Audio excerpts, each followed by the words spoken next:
Hello and welcome, fellow coders.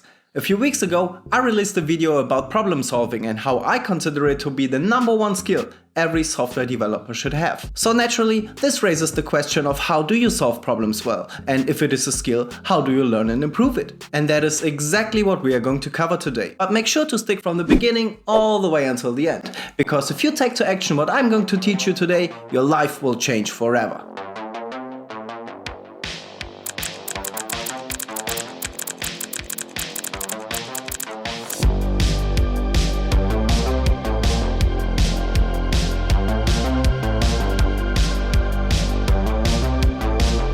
A few years ago, when I realized that problem solving is a skill you can actually learn and develop, I started reading books and articles in order to become better at it. I have also learned a lot from different mentors and people who I consider to have excellent problem solving skills. So over the last few years I tried many different strategies and methods, and finally developed my own roadmap or plan, if you will, that helps me solve problems whenever I encounter them. And in today's video I'm going to share my exact plan with you guys so you can become problem solving masters too. As software developers, we are facing problems all the time. How do I convince my team that Golang is the best language? Why isn't it connecting to the database? How do I implement this function as performant as possible? How am I supposed to fetch the data? One way of solving the problem is to fire up your code editor, write some code that potentially goes in the direction of solving the problem, and then throw most of it away because it didn't actually solve it. Then write some more code, throw more away, write code, throw it away, yada yada yada. And as soon as the problem is solved, the code that is produced so far is the code that gets deployed to production. But that's not how we solve problems. We have a plan. People with great problem solving skills have a plan in mind before they even heard what the problem is.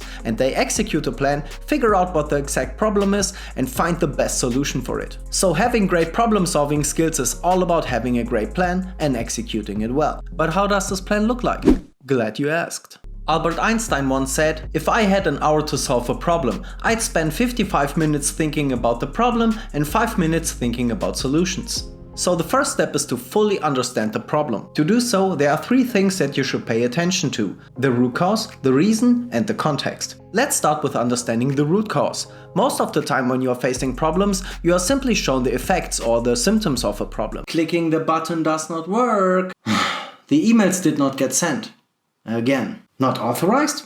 I should be. But not what the actual cause is. Oh, that's why. To find out the actual cause of a problem, there is a technique called root cause analysis. It consists of many different methods which are all designed to, well, find the root cause. Who would have thought? One of these techniques, which according to my experience works best, is the so-called 5 whys. As the name implies, it's all about asking the question why 5 times in order to dig really deep to the bottom of the problem and find the root cause. The customers are complaining that they do not receive any emails. Why is this happening? Apparently the changes we released to the database for the filter feature actually broke the email feature. Why was it released then? Well, the filter feature worked just fine during our tests, so we thought everything else is working fine as well. You tested the new feature, right? Why haven't you tested the old ones? We didn't have enough time. And why is that? All the tests need to be run manually and this takes up a lot of time. Maybe we just forgot the email feature. Who knows? It's hard to tell after almost 2 weeks. Yeah, no worries. But you said that you have to run your tests manually. Why is that? Yeah, because we still don't have automatic regression tests. See, by asking why 5 times, we were able to figure out the root cause of the problem and now have a clear indicator of what we should focus on. But root cause analysis cannot only be used when figuring out solutions to bugs. You can also use it when thinking about how to implement new features. Behind every single feature there lies a problem it should solve. And since you want to implement the feature that solves the problem best, root cause analysis, baby. I will leave links to the root cause analysis and the 5 why techniques in the description down below. And if you think that another technique works better than the 5 whys, let me know in the comments down below. After figuring out the root cause, you should always ask yourself, why is this problem worth solving? Sometimes the solution can be as simple as, this will give us a clear edge over our competitors. Or something like, many other competitors already have it, we should provide this feature too. But sometimes the answer isn't as obvious as that, and there is where you come into play. This is something that people with great problem solving skills do too. They argue if the problem at hand is actually worth solving. And occasionally, the best solution to solve a problem is to not solve it at all. Yeah, I know this sounds weird, but let me explain to you why this might be the right call. We as software developers are lucky enough that we always have things to work on. I never ever in my professional career had more than a few days of just sitting around, staring at the screen, waiting for the day to end. Of course, there are times where the workload is not as high, and typically this is the time we developers spend on cleaning up or rewriting old code, increasing the number of tests, or simply sit down and learn new things.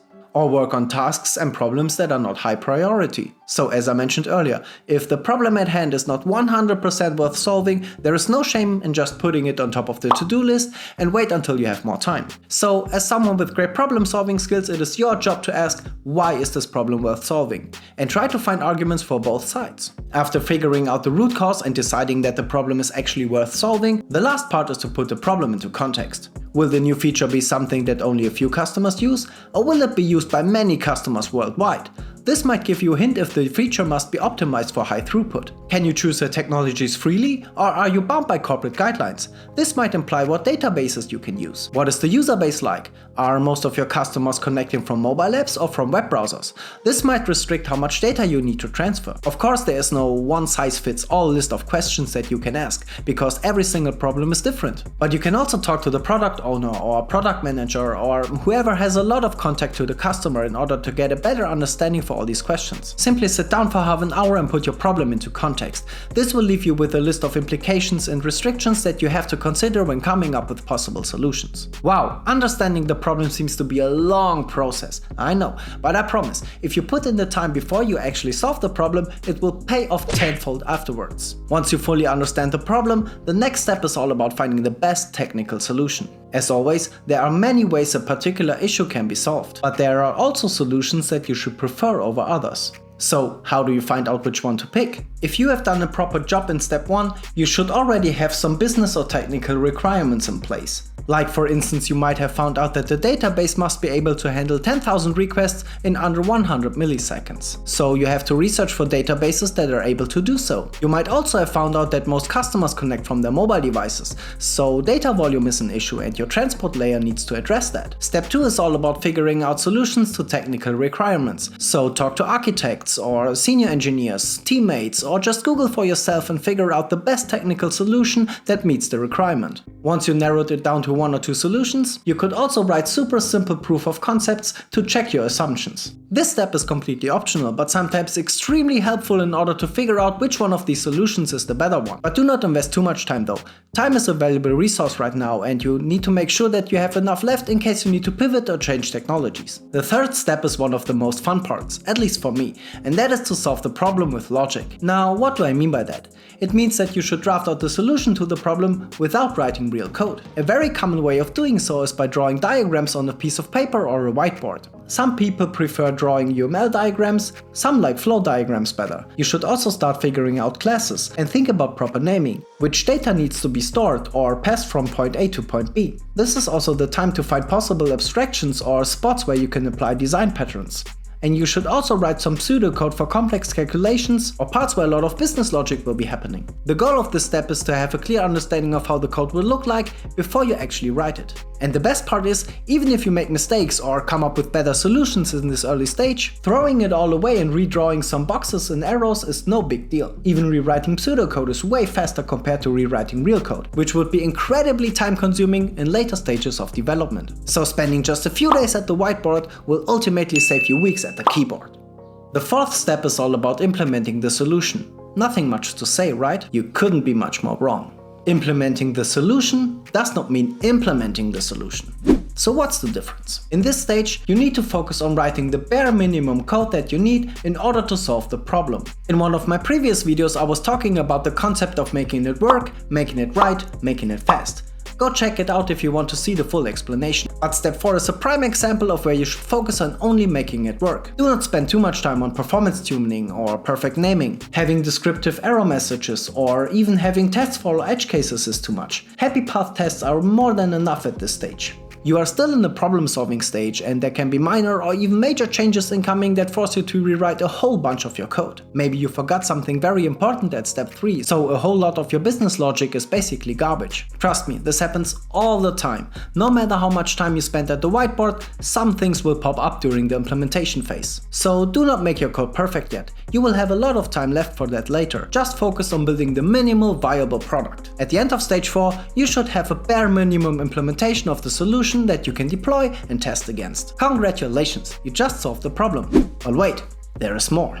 Now that you have a running product, the next step is to evolve it. But honestly, step 5 is nothing that comes after step 4, but rather it's something that you should do right from the beginning. And that is to reflect your solution on a regular basis. Think about if the code you're currently writing actually solves the problem, or are you working on a feature that will 100% come in the near future? Oh, and speaking of features, do you work on the ones that have highest priority, or are you just implementing whatever? And talk to the stakeholders on a regular basis and ask for their opinion about the current state of development. Their opinion on a feature might change, or maybe a big crash at the Wall Street forces them to take a different route. The world is moving and things change. It is your job to be able to adapt quickly. And that is exactly what people with great problem-solving skills do. They adapt quickly and save time, money and nerves for both sides.